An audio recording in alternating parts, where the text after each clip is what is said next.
বিসমিল্লাহির রহমানির রহিম। মাননীয় সভাপতি, জাতিসংঘের সাধারণ পরিষদের সভাপতি নির্বাচিত হওয়ায় প্রথমেই আপনাকে আন্তরিক অভিনন্দন জানাচ্ছি। আমি আশ্বস্ত করছি যে আপনার এই দায়িত্ব পালনকালে বাংলাদেশ প্রতিনিধি দল আপনাকে পূর্ণাঙ্গ সহযোগিতা প্রদান করবে। জাতিসংঘের ম্যান্ডেটকে সমুন্নত রেখে বৈশ্বিক সংকট সমূহ নিরসনে মহাসচিব অ্যান্টোনিও গুতেরেসের দৃঢ় প্রতিজ্ঞ সাফল্যমণ্ডিত নেতৃত্বের জন্য তাকেও জানাই আন্তরিক সাধুবাদ। সামিট অব দ্য ফিউচার আয়োজনে আমি মহাসচিবের দূরদর্শী ভূমিকার বিশেষ প্রশংসা করছি। সম্মেলনে যে pact for the future and declaration on future generations সর্বসম্মতভাবে গৃহীত হয়েছে, তা এজেন্ডা 2030 পরবর্তী বৈশ্বিক উন্নয়ন কর্মপন্থা নির্ধারণে বিশেষ সহায়ক হবে বলে আমি মনে করি। বাংলাদেশ বিশ্বাস করে যে এই সম্মেলনের অর্জন বৈশ্বিক সমৃদ্ধি অর্জনের জন্য আমাদের সবার অভিপ্রায় ও সহযোগিতা কাঠামো প্রণয়নে দিক নির্দেশক হিসেবে কাজ করবে। এই জুলাই আগস্ট মাসে বাংলাদেশে যে যুগান্তকারী পরিবর্তন সংগঠিত হয়েছে তার প্রেক্ষিতেই আজ আমি বিশ্ব সম্প্রদায়ের এই মহান সংসদে উপস্থিত হতে পেরেছি। আমাদের গণমানুষের, বিশেষ করে তরুণ সমাজের অফুরন্ত শক্তি আমাদের বিদ্যমান রাষ্ট্র কাঠামো ও প্রাতিষ্ঠানিক আয়োজনগুলো আমূল রূপান্তরের এক নতুন সম্ভাবনার দ্বার উন্মোচন করেছে। আমাদের ছাত্র ও যুব সমাজের আন্দোলন প্রথম দিকে মূলত ছিল বৈষম্য বিরোধী আন্দোলন, পর্যায়ক্রমে তা গণ আন্দোলনের রূপ নিয়েছে। এরপর সারা পৃথিবী অবাক বিস্ময়ে দেখেছে কিভাবে সমগ্র বাংলাদেশের মানুষ একনায়কতন্ত্র, নিপীড়ন, বৈষম্য, অবিচার ও দুর্নীতির বিরুদ্ধে রাজপথ ও সামাজিক যোগাযোগের মাধ্যমে দৃঢ়ভাবে রুখে দাঁড়িয়েছিল। আমাদের ছাত্র জনতা তাদের অদম্য সংকল্প ও প্রত্যয়ের মাধ্যমে একটি স্বৈরাচারী ও অগণতান্ত্রিক শাসন ব্যবস্থা থেকে আমাদের মুক্তি এনে দিয়েছে। তাদের এই সংকল্পের মধ্যেই আমাদের দেশের ভবিষ্যৎ নিহিত।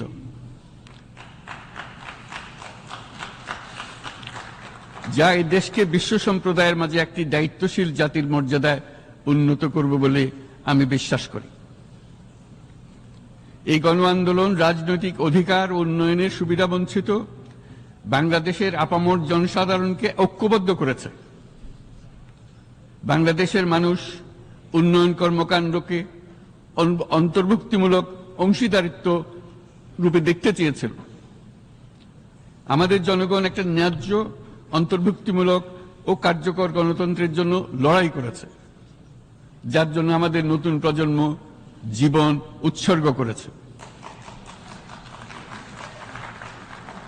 আমাদের এই তরুণরা যে প্রজ্ঞা, সাহস ও প্রত্যয় দেখিয়েছে তা আমাদের অভিভূত করেছে, সারা বিশ্ববাসীকে অভিভূত করেছে। বন্দুকের গুলি উপেক্ষা করে বুক পেতে দাঁড়িয়ে গিয়েছিল আমাদের এই তরুণরা। অবৈধ রাষ্ট্র ক্ষমতার বিরুদ্ধে প্রবলভাবে সোচ্চার হয়েছিল আমাদের তরুণ তরুণীরা। স্কুল পড়ুয়া কিশোর কিশোরীরা তারা নিঃসঙ্গ চিত্তে উৎসর্গ করেছিল তাদের জীবন। শত শত মানুষ চিরতরে হারিয়েছে তাদের দৃষ্টিশক্তি। আমাদের মায়েরা, দিনমজুরেরা ও শহরের অগণিত মানুষ তাদের সন্তানদের কাঁধে কাঁধ মিলিয়ে নেমেছিল রাজপথে। তপ্ত রোদ, বৃষ্টি মৃত্যু ভয়কে তোয়াক্কা না করে তারা সত্য ও ন্যায়সঙ্গত আকাঙ্ক্ষার বিরুদ্ধে দীর্ঘকালব্যাপী রাষ্ট্রযন্ত্রকে পরিচালনা করার অশুভ ষড়যন্ত্রকে পরাভূত করেছিল। জনগণের এই আন্দোলনে আমাদের জানা মতে প্রায় 800-এরও বেশি জীবন আমরা হারিয়েছি স্বৈরাচারী শক্তির হাতে। উদারনীতি, বহুত্ববাদ ও ধর্মনিরপেক্ষতার উপর মানুষের গভীর বিশ্বাস থেকেই বাংলাদেশ রাষ্ট্রের অভ্যুদয় হয়েছিল। 1971 সালে যে মূল্যবোধকে বুকে ধারণ করে আমাদের গণমানুষ যুদ্ধ করেছিল, সেই মূল্যবোধকে বহু বছর পরে আবার জেনারেশন জি, যে প্রজন্ম জি, নতুনভাবে আমাদেরকে দেখতে শিখিয়েছে। এরকমটি আমরা দেখেছিলাম 1952 সালের ভাষা আন্দোলনে, বাংলাকে মাতৃভাষা হিসেবে প্রতিষ্ঠার সময়। বাংলাদেশের এই অভ্যুত্থান আগামী দিনগুলোতে বিশ্বের বিভিন্ন প্রান্তে মানুষকে মুক্তি ও ন্যায় বিচারের পক্ষে দাঁড়াতে প্রেরণা যোগাবে। আমাদের মুক্তি ও গণতান্ত্রিক আকাঙ্ক্ষাকে বাস্তবে রূপ দিতে আমি তাই আজ বিশ্ব সম্প্রদায়কে আমাদের নতুন বাংলাদেশের সঙ্গে সম্পৃক্ত হওয়ার উদাত্ত আহ্বান জানাচ্ছি। মাননীয় সভাপতি, যে রাষ্ট্র কাঠামো দুঃসহ হয়ে গেছে তার পুনর্গঠনের জন্য আমাদের তরুণরা, দেশের আপামর জনসাধারণ একমত হয়ে আমার এবং আমার উপদেষ্টা পরিষদের উপর আস্থা রেখে সরকার পরিচালনার এক মহান দায়িত্ব আমাদের উপর ন্যস্ত করেছে।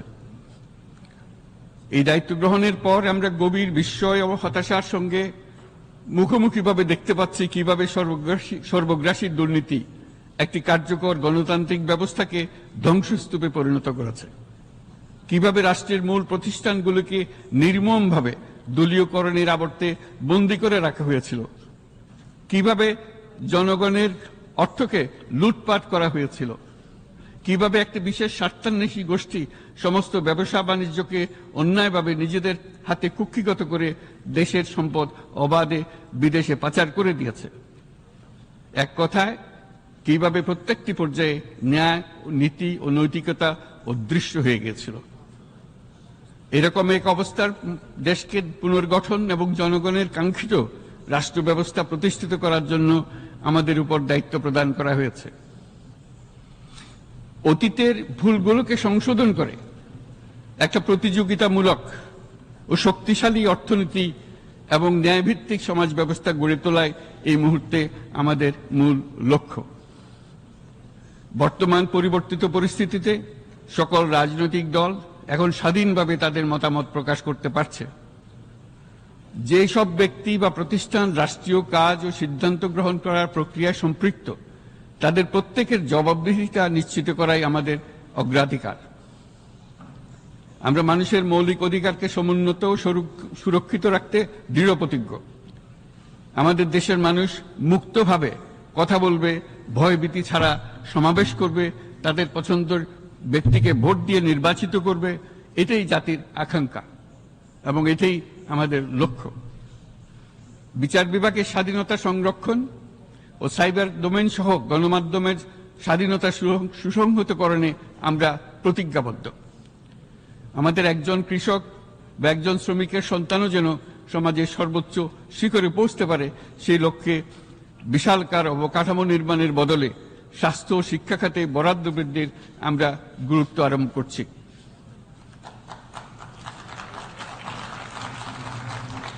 রাষ্ট্র ব্যবস্থার সকল পর্যায়ে সুশাসন ফিরিয়ে আনাই আমাদের অভীষ্ট। বাংলাদেশে যেসব আন্তর্জাতিক, আঞ্চলিক এবং দ্বিপাক্ষিক চুক্তির পক্ষভুক্ত, সেগুলো প্রতিপালনে আমাদের সরকার বদ্ধপরিকর। জাতিসংঘ সহ বহুপাক্ষিক বিশ্ব কাঠামোতে বাংলাদেশের সক্রিয় অংশগ্রহণ ও অবদান অব্যাহত থাকবে। পারস্পরিক শ্রদ্ধাবোধ, মর্যাদা ও স্বার্থরক্ষণের ভিত্তিতে বাংলাদেশ বিশ্বের সকল রাষ্ট্রের সাথে বন্ধুত্বপূর্ণ সম্পর্ক বজায় রাখবে। মাননীয় সভাপতি, গত 7 সপ্তাহের মধ্যে আমাদের সরকার বিভিন্ন গুরুত্বপূর্ণ পদক্ষেপ গ্রহণ করেছে। আমাদের অনুরোধে সাড়া দিয়ে জাতিসংঘের মানবাধিকার বিষয়ক হাই কমিশনার বাংলাদেশের গণ আন্দোলনকালে সংগঠিত মানবাধিকার লঙ্ঘনের বিষয়ে বিস্তৃত অনুসন্ধান এবং এইসব বিষয়ে ঘটনার পুনরাবৃত্তি রোধে পরামর্শ প্রদানের জন্য একটা ফ্যাক্ট ফাইন্ডিং কমিশন গঠন এবং তার কাজ শুরু করার জন্য দ্রুত বাংলাদেশে পাঠিয়ে দিয়েছে। আমি তাকে বাংলাদেশের পক্ষ থেকে অশেষ ধন্যবাদ জানাচ্ছি। দায়িত্বভার গ্রহণের 2 সপ্তাহের মধ্যে আমরা গুম প্রতিরোধে যে আন্তর্জাতিক কনভেনশন রয়েছে তাতে যোগদান করেছি।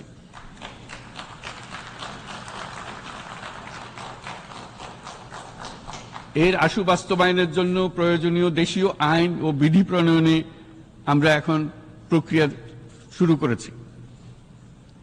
বাংলাদেশে গত 1.5 দশকে যে সমস্ত গুমের অভিযোগ রয়েছে সেগুলো তদন্ত করার জন্য একটি তদন্ত কমিশন এই মুহূর্তে কর্মরত আছে। মানুষের আস্থা আত্মবিশ্বাস ফিরিয়ে আনতে এবং নির্মম অতীত যেন আর ফিরে না আসে কোনোদিন, সেই জন্য আমরা কিছু সুনির্দিষ্ট খাতে সংস্কারকে অগ্রাধিকার দিয়েছি। সেই লক্ষ্যে আমরা বিদ্যমান নির্বাচন ব্যবস্থা, সংবিধান, বিচার ব্যবস্থা, জনপ্রশাসন, আইন শৃঙ্খলা ব্যবস্থা সংস্কারের জন্য স্বাধীন কমিশন গঠন করেছি। সংবাদপত্র ও গণমাধ্যমের সংস্কারের জন্যও পৃথক কমিশন সহ আরো কয়েকটি বিশেষ বিষয়ে কমিশন গঠন প্রক্রিয়াধীন রয়েছে। ব্যবসা বাণিজ্যে অনুকূল পরিবেশ সৃষ্টির লক্ষ্যে আমরা ব্যাংক ও আর্থিক খাতের ব্যাপক সংস্কারের উদ্যোগ গ্রহণ করেছি। কোনো বিদেশি ব্যবসা বা বিনিয়োগ যেন ক্ষতিগ্রস্ত না হয় তা নিশ্চিত করতে আমরা বদ্ধপরিকর। এসব সংস্কার যেন টেকসই হয়, দীর্ঘমেয়াদে নিশ্চিত করতে এবং অবাধ ও নিরপেক্ষ অংশগ্রহণমূলক নির্বাচনের জন্য উপযোগী পরিবেশ সৃষ্টি করতে আমরা কাজ করে যাচ্ছি। গণতন্ত্র, আইনের শাসন, সমতা, সমৃদ্ধি অর্জনের মাধ্যমে একটি ন্যায়ভিত্তিক সমাজ হিসেবে আত্মপ্রকাশের অভিপ্রায় বাস্তবায়নে আমি বাংলাদেশের প্রতি আন্তর্জাতিক সম্প্রদায়ের সমর্থন ও গভীরতর সম্পর্ক গঠন করার জন্য আহ্বান জানাচ্ছি।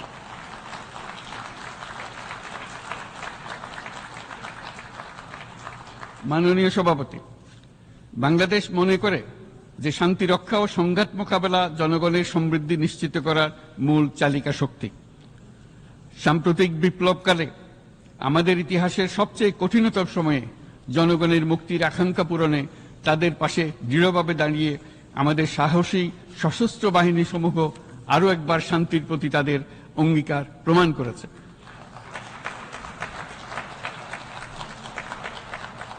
এটা সম্ভব হয়েছে শান্তি রক্ষায় আমাদের অঙ্গীকারের কেন্দ্রবিন্দুতে মানবাধিকারকে স্থান দেওয়ার ফলে। জাতিসংঘের পিস বিল্ডিং কমিশনের সূচনা লগ্ন থেকেই শান্তি রক্ষার মতো শান্তি বিনির্মাণেও বাংলাদেশ সমান অঙ্গীকার ব্যক্ত করে এসছে। আমাদের দিনগুলোতে আমরা জাতিসংঘের শান্তি রক্ষা কার্যক্রমে আমাদের মূল্যবোধ ভিত্তিক অবদানের ধারাবাহিকতা রক্ষা, সমুন্নত ও প্রসারিত করতে বদ্ধপরিকর।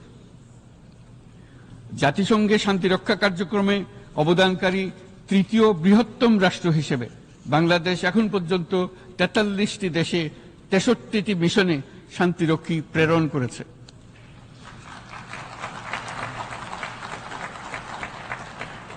বসনিয়া থেকে শুরু করে কঙ্গো পর্যন্ত বিশ্বের বিভিন্ন প্রান্তে এসব মিশনে দায়িত্ব পালনকালে 168 জন বাংলাদেশি শান্তিরক্ষী নিজেদের জীবন বিসর্জন দিয়েছে। আমরা আশা করি যে কোনো অবস্থায় নানা প্রতিকূলতা সত্ত্বেও জাতিসংঘের ভবিষ্যৎ শান্তিরক্ষী কার্যক্রমগুলোতে বাংলাদেশের প্রতিরক্ষা বাহিনীর সদস্যরা একইভাবে অবদান রাখার সুযোগ পাবে।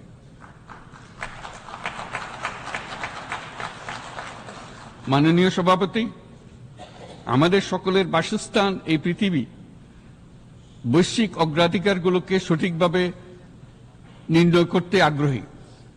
জলবায়ু পরিবর্তন আমাদের সকলের অস্তিত্বের প্রতি হুমকি স্বরূপ।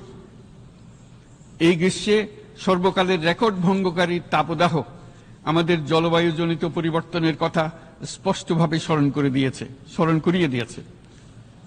আমাদের যা প্রয়োজন তা হলো জলবায়ু সম্পর্কিত ন্যায় বিচার, যাতে করে দায়িত্বজ্ঞানহীন সিদ্ধান্ত, উদাসীন আচরণ কিংবা এর মাধ্যমে সাধিত ক্ষতির বিষয়ে যারা সংশ্লিষ্ট তাদের দায়বদ্ধ করা যায়।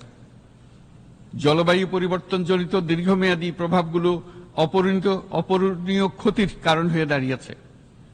আমরা জীব বৈচিত্র্য হারিয়ে ফেলছি, প্যাথোজেনের পরিবর্তনের ফলে নতুন রোগ বাড়ছে, কৃষিক্ষেত্রে চাপ বাড়ছে ক্রমাগতভাবে, পানি সম্পদ ঝুঁকিতে ফেলছে আমাদের বাসযোগ্যতাকে, সমুদ্র পৃষ্ঠের উচ্চতা বৃদ্ধি এবং লবণাক্ততা আমাদের ক্ষতি করছে প্রতিনিয়ত। ঘূর্ণিঝড়ের সংখ্যা ও মাত্রা বৃদ্ধির কারণে যেই ক্ষতি হচ্ছে তাকে উপেক্ষা করার সুযোগ নেই। ক্ষুদ্র কৃষক, প্রান্তিক পর্যায়ে জীবিকা অন্বেষণকারীরা জলবায়ু পরিবর্তনজনিত ঝুঁকির মুখোমুখি হচ্ছে সবচেয়ে বেশি। আমি আজ এই বিশ্ব সভায় যখন কথা বলছি তখন বাংলাদেশের পূর্বাঞ্চলে 50 লাখেরও অধিক মানুষ তাদের জীবদ্দশায় হওয়া সবচেয়ে ভয়াবহ বন্যা মোকাবেলা করে যাচ্ছে। মহাসচিব গুতেরেস আমাদেরকে দেখিয়েছেন যে বিদ্যমান পরিক্রমা অব্যাহত থাকলে বিশ্বের গড় তাপমাত্রা 2.7 ডিগ্রি সেলসিয়াস বৃদ্ধির দিকে অগ্রসর হতে থাকবে। তাই বাংলাদেশের মতো জলবায়ু ঝুঁকিতে থাকা দেশগুলোতে অভিযোজনের জন্য ব্যাপক বিনিয়োগের আহ্বান জানাচ্ছি।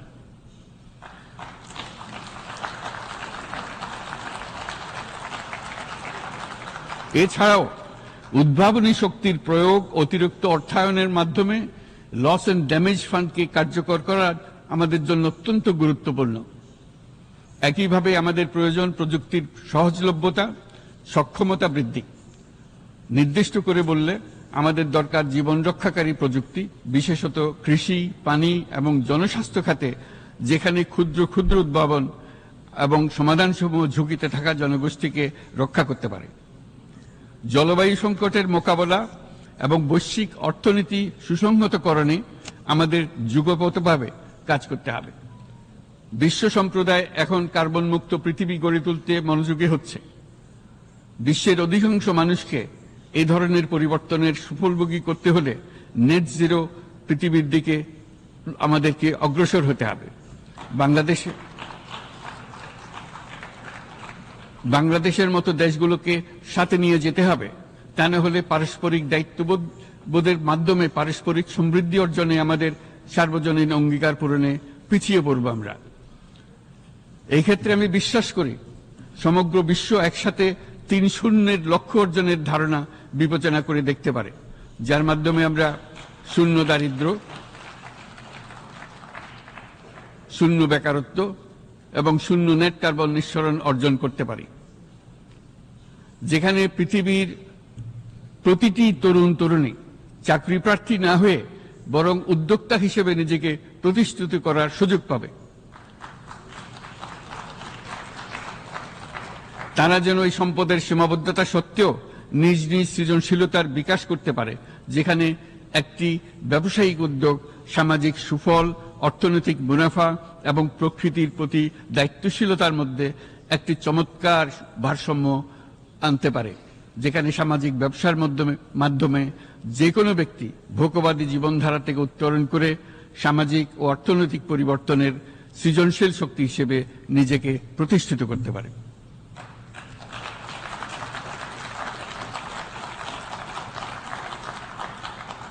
এই সময়ে তাই প্রয়োজন উন্নত উন্নয়নশীল সকল দেশসমূহ এবং বিভিন্ন অংশীদারদের মধ্যে নতুন দৃষ্টিভঙ্গি, নতুন মূল্যবোধ এবং নতুন একতা। সামগ্রিকভাবে এই লক্ষ্য অর্জনে জাতিসংঘ ব্যবস্থা, জাতীয় আঞ্চলিক পর্যায়ে সরকারসমূহ, সকল ব্যবসা প্রতিষ্ঠান, বেসরকারি অংশীজন এবং দাতব্য সংস্থাগুলোকে একসঙ্গে কাজ করতে হবে। আমাদের অর্থনৈতিক কাঠামোতে সামাজিক ব্যবসাকে স্থান দিলেই নিচের অর্ধেকাংশ মানুষের জীবনে তা বিরাট পরিবর্তন আনতে পারে।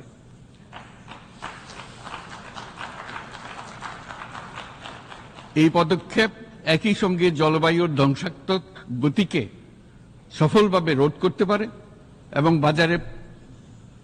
বাজার ব্যবস্থার মাধ্যমেই এই মীমাংসা হতে পারে।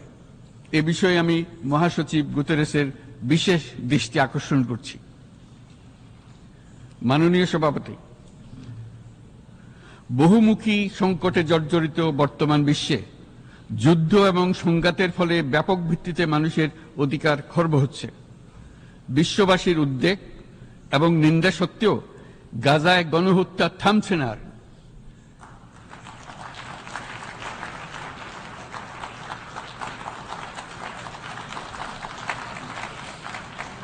ফিলিস্তিনের মতো বিদ্যমান বাস্তবতা কেবল আরব কিংবা মুসলমানদের জন্যই উদ্বেগজনক নয়, বরং তা সমগ্র মানব জাতির জন্যই উদ্বেগের বিষয়।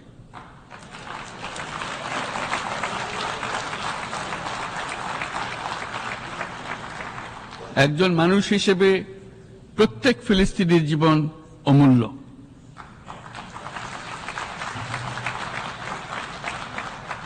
ফিলিস্তিনের জনগণের বিরুদ্ধে যে মানবতা বিরোধী অপরাধ হচ্ছে তার জন্য সংশ্লিষ্ট সকলকে দায়বদ্ধ করতে হবে।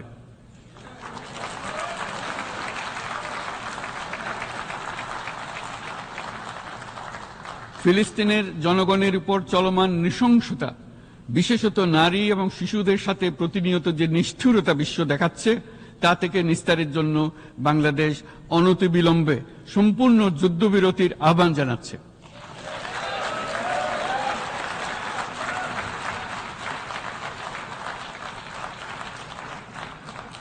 দ্বিরাষ্ট্রভিত্তিক সমাধানেই মধ্যপ্রাচ্যে টেকসই শান্তি আনতে পারবে। তাই জাতিসংঘ সহ আন্তর্জাতিক সম্প্রদায়ের সকলকে এর বাস্তবায়নের জন্য এখনই উদ্যোগ নিতে আহ্বান জানাচ্ছি।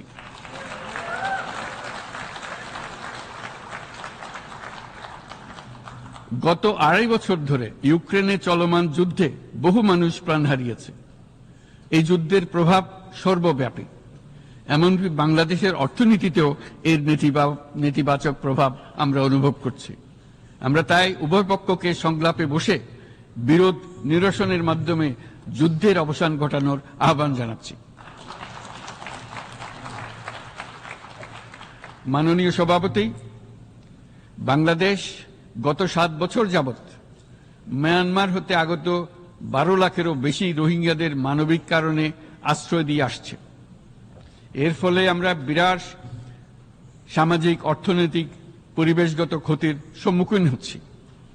মিয়ানমারের অভ্যন্তরীণ সমস্যা থেকে সৃষ্ট এই সংকট বাংলাদেশ ও আমাদের অঞ্চলের জন্য প্রথাগত ও অপ্রথাগত উভয় ধরনের নিরাপত্তা ঝুঁকির কারণ হয়ে দাঁড়িয়েছে।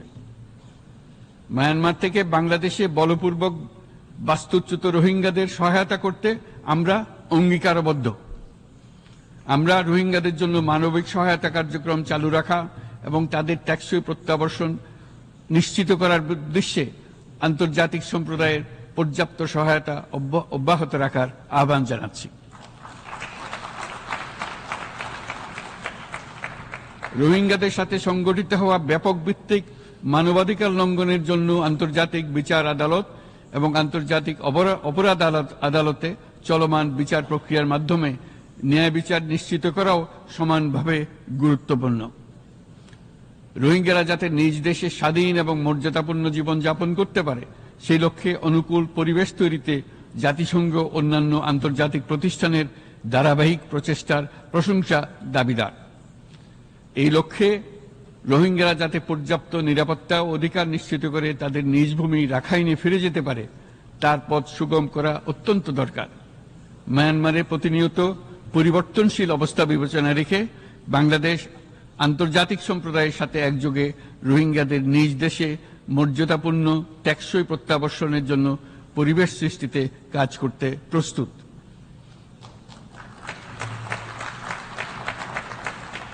মাননীয় সভাপতি, রাজনৈতিক মুক্তি এবং সামাজিক অর্থনৈতিক জাগরণ ব্যতীত শান্তি ও নিরাপত্তা নিশ্চিতে সাফল্য অর্জন করা সম্ভব নয়। প্রায় 1 দশক পূর্বে বিশ্ব সম্প্রদায় সর্বসম্মতক্রমে এজেন্ডা 2030 প্রণয়ন করেছিল। আমরা সবাই আমাদের সামষ্টিক আকাঙ্ক্ষা ও বিশ্বাস অর্পণ করেছি এই সার্বজনীন টেকসই উন্নয়ন অভিষ্টগুলো অর্জনে।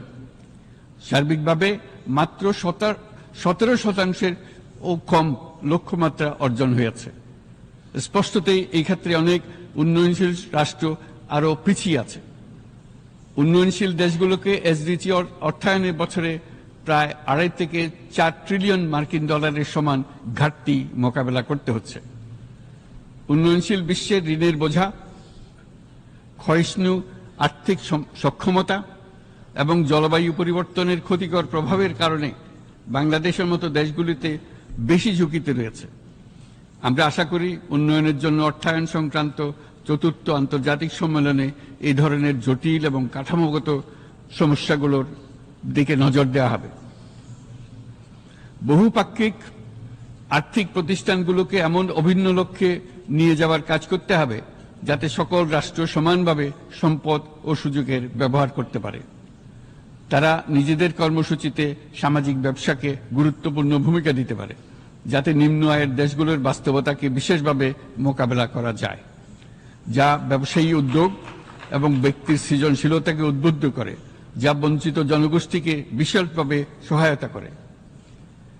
এই ক্ষেত্রে অবৈধ অর্থের প্রবাহ এবং উন্নয়নশীল দেশগুলো থেকে সম্পদ পাচার বন্ধ করা অত্যন্ত আবশ্যক।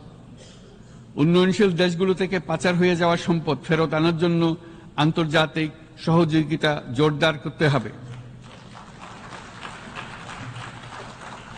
আমরা আশা করি কর ফাঁকি রোধে আন্তর্জাতিক কর কনভেনশন অতি শীঘ্রই গৃহীত হবে। মাননীয় সভাপতি, আমরা যে নিবিড়ভাবে সংযুক্ত বিশ্বে বসবাস করছি, সেখানে অভিবাসন এবং মানুষের অবাধ প্রবাহ এক অলঙ্ঘনীয় বাস্তবতা। বাংলাদেশি নাগরিকরা প্রতিনিয়ত বিভিন্ন দেশে অভিবাসী হিসেবে যাচ্ছেন। তারা বিভিন্ন দেশে তাদের কর্মসংস্থানের সন্ধানে আছেন। বিশ্বের বিভিন্ন প্রান্তে এই মুহূর্তে প্রায় 1.5 কোটি প্রবাসী বাংলাদেশি আছেন। সকলের জন্য অভিবাসনের উপযোগিতা নিশ্চিত করতে বিশ্ব সমাজকে নিরাপদ, সুশৃঙ্খল এবং নিয়মিত মর্যাদাপূর্ণ অভিবাসনের পথ সুগম করতে হবে। আন্তর্জাতিক সম্প্রদায়কে অভিবাসীদের মানবাধিকার এবং তাদের প্রতি মানবিক আচরণ নিশ্চিত করতে হবে। অভিবাসনের উপর 2018 সালে যে গ্লোবাল কম্প্যাক্ট অন মাইগ্রেশন গৃহীত হয়েছে, তার পূর্ণ বাস্তবায়নে বাংলাদেশ প্রতিশ্রুতিবদ্ধ এবং একই সাথে অনিরাপদ অভিবাসন রোধেও আমরা বদ্ধপরিকর। মাননীয় সভাপতি, প্রতি বছর প্রায় 25 লক্ষ তরুণ তরুণী বাংলাদেশের শ্রমবাজারে যুক্ত হচ্ছেন। বাংলাদেশের বিপুল জনশক্তির প্রায় 2/3 তরুণ। এই জনশক্তিকে বর্তমান ও আগামীর জন্য গড়ে তোলা বাংলাদেশের জন্য একটা বড় চ্যালেঞ্জ। ক্রমপরিবর্তনশীল কর্মজগতে একজন তরুণকে প্রতিনিয়ত নতুন দক্ষতা অর্জন করতে হয়। এই কর্মপরিবেশের সাথে মানিয়ে নেওয়া শিখতে হয়। এই জন্য বাংলাদেশ যখন মধ্যম আয়ের দেশ হিসেবে উন্নতি হচ্ছে, তখন আমরা শিক্ষা এবং প্রযুক্তিগত সহায়তা লাভের উপর বিশেষ জোর দিচ্ছি। এবার কৃত্রিম বুদ্ধিমত্তার বিষয়ে আসি। কৃত্রিম বুদ্ধিমত্তার অভাবনীয় বিকাশ এবং এর বহুমাত্রিক প্রয়োগে বাংলাদেশ বিশেষভাবে আগ্রহী। আমাদের তরুণ সমাজ জেনারেটিভ আর্টিফিশিয়াল ইন্টেলিজেন্সের সম্ভাবনা নিয়ে উচ্ছ্বসিত। একজন বিশ্ব নাগরিক হিসেবে তারাও চায় নতুন পৃথিবীতে নিয়োজিত হতে, কর্মক্ষম হিসেবে নিজেকে গড়ে তুলতে। বাংলাদেশের মতো বৃহৎ তরুণ জনগোষ্ঠীর দেশ যাতে কৃত্রিম বুদ্ধিমত্তার প্রয়োগজনিত অর্জিত সুফল থেকে পিছিয়ে না পড়ে, বিশ্ব সম্প্রদায়কে তা নিশ্চিত করতে হবে। একই সঙ্গে নিশ্চিত করতে হবে যেন কৃত্রিম বুদ্ধিমত্তার কারণে কর্মক্ষেত্রে মানুষের চাহিদা ক্রমাগতভাবে সংকুচিত হয়ে না যায়।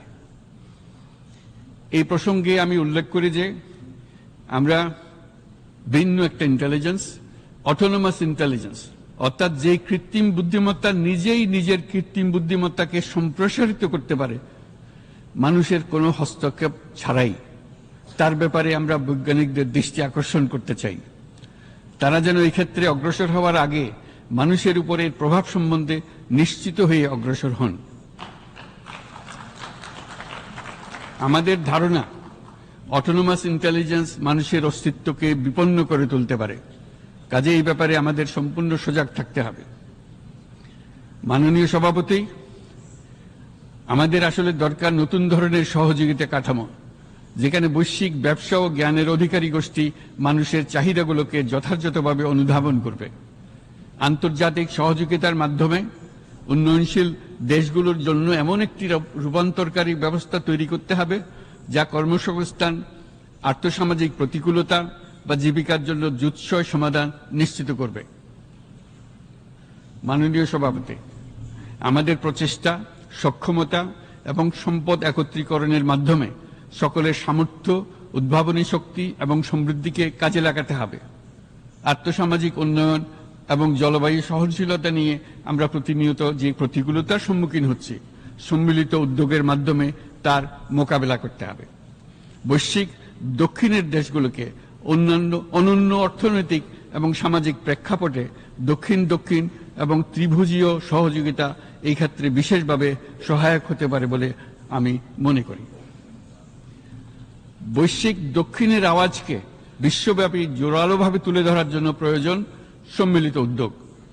সেজন্য বৈশ্বিক এজেন্ডা প্রণয়ন ও বাস্তবায়ন নিশ্চিত করতে বৈশ্বিক দক্ষিণের দেশগুলোর মতামতকে যথাযথ গুরুত্বের সাথে বিবেচনা করতে হবে। জনাব সভাপতি, কোভিড অতিমারির অভিজ্ঞতায় আমরা দেখেছি জনস্বাস্থ্যে ব্যাপক বিনিয়োগ কতটা গুরুত্বপূর্ণ হতে পারে।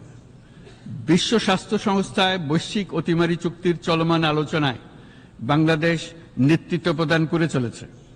আমরা চাই কার্যকর আন্তর্জাতিক সহযোগিতা, জনস্বাস্থ্য ব্যবস্থায় অর্থায়ন, প্রযুক্তি হস্তান্তর, গবেষণা ও উন্নয়ন, ভ্যাকসিন থেরাপিউটিক্সের উৎপাদন, বহুমুখীকরণ এবং সকল ভ্যাকসিনকে মেধাস্বত্ব অধিকার মুক্ত ঘোষণা করার ব্যাপারে ঐক্যমত্য গঠন। অসংক্রামক রোগসমূহের বিরুদ্ধে লড়াইয়ে এই বিষয়গুলি অত্যন্ত গুরুত্বপূর্ণ। জনাব সভাপতি, এবছর আমরা জাতিসংঘের সাথে বাংলাদেশের অংশীদারিত্বের সুবর্ণ জয়ন্তী উদযাপন করছি। গত 50 বছর ছিল আমাদের জন্য একটা পারস্পরিক শিক্ষণীয় সম্মিলিত যাত্রা। সীমিত উপায়ে বাংলাদেশ বৈশ্বিক শান্তি ও নিরাপত্তা, ন্যায়, সমতা, মানবাধিকার প্রতিষ্ঠায় ধারাবাহিকভাবে অবদান রেখে আসছে। আমাদের সমন্বিত প্রয়াসের পেছনে আছে সত্যিকার অর্থে একটি নিয়মভিত্তিক বৈশ্বিক ব্যবস্থা গড়ে তোলা। এই প্রসঙ্গে উদাহরণ হিসেবে আমি স্মরণ করছি 1999 সালে জাতিসংঘ সাধারণ পরিষদে ক্ষুদ্র ঋণের উপর গৃহীত রেজুলেশনের কথা। সেই সময় জাতিসংঘ 2005 সালকে ইয়ার অফ মাইক্রোক্রেডিট ঘোষণা করেছিল, যার ফলে ক্ষুদ্র ঋণ বিশ্বব্যাপী সম্প্রসারিত হবার সুযোগ পেয়েছিল। একই সময়ে বাংলাদেশের উদ্যোগে গঠিত হয়েছিল ফ্রেন্ডস অব মাইক্রোক্রেডিট। 2001 সাল থেকে সাধারণ পরিষদে কালচার অফ পিস সংক্রান্ত বাৎসরিক যে রেজলিউশন গৃহীত হয়ে আসছে, বা নিরাপত্তা পরিষদে নারী, শান্তি ও নিরাপত্তা সংক্রান্ত যে 1325 নম্বর রেজলিউশন গৃহীত হয়েছিল, তা বাংলাদেশের বিশ্বজনীন উদ্যোগগুলোর প্রতিফলন এবং অবদান। মাননীয় সভাপতি, আজ এই মহান বিশ্বসভায় বিশ্ব নেতৃবৃন্দের উপস্থিতিতে প্রতিধ্বনিত হচ্ছে শান্তি, নিরাপত্তা, ন্যায় বিচার প্রতিষ্ঠা এবং সম্পদের সুষম বন্টনের মাধ্যমে সকলের অন্তর্ভুক্তি নিশ্চিত করার আহ্বান। সদস্য রাষ্ট্র হিসেবে আমাদের প্রত্যেককে আজ গভীরভাবে অনুধাবন করতে হবে কিভাবে আমরা নারী, পুরুষ সকলের জন্য ও আগামীর দিনগুলোতে উদ্যোক্তা হবার সমান সুযোগ সৃষ্টি এবং তাদের ক্ষমতায়ন নিশ্চিত করতে পারি। সকল বৈশ্বিক সমস্যার সমাধানের জন্য আমাদের সবার হাতে যথেষ্ট সক্ষমতা, সম্পদ এবং উপায় রয়েছে। আসুন আমরা জাতীয় বা আন্তর্জাতিক যেসব প্রতিশ্রুতি দিয়েছি তা বাস্তবায়ন করি এবং অর্থনৈতিক ক্ষেত্রে সামাজিক ব্যবসার ধারণা প্রতিষ্ঠিত করে সকল প্রকার বৈষম্য ও অসমতার অবসানে ঐক্যবদ্ধভাবে আমরা কাজ করি। বাংলাদেশের তরুণরা প্রমাণ করেছে যে মানুষের স্বাধীনতা, মর্যাদা ও অধিকার সমুন্নত রাখার অভিপ্রায় কোনো উচ্চাভিলাষ নয়, বরং এটা সকলের নিশ্চিত প্রাপ্য। আজ এই মহান সমাবেশে আপনাদের উপস্থিতিতে শান্তি, সমৃদ্ধি ও ন্যায় বিচার নিশ্চিত করতে আন্তর্জাতিক, আঞ্চলিক এবং জাতীয় পর্যায়ে বাংলাদেশে তার ভূমিকাকে ক্রমাগতভাবে জোরদার করার নিশ্চয়তা দিচ্ছে। আজ আপনাদের সবাইকে শুভেচ্ছা জানাচ্ছি, ধন্যবাদ জানাচ্ছি।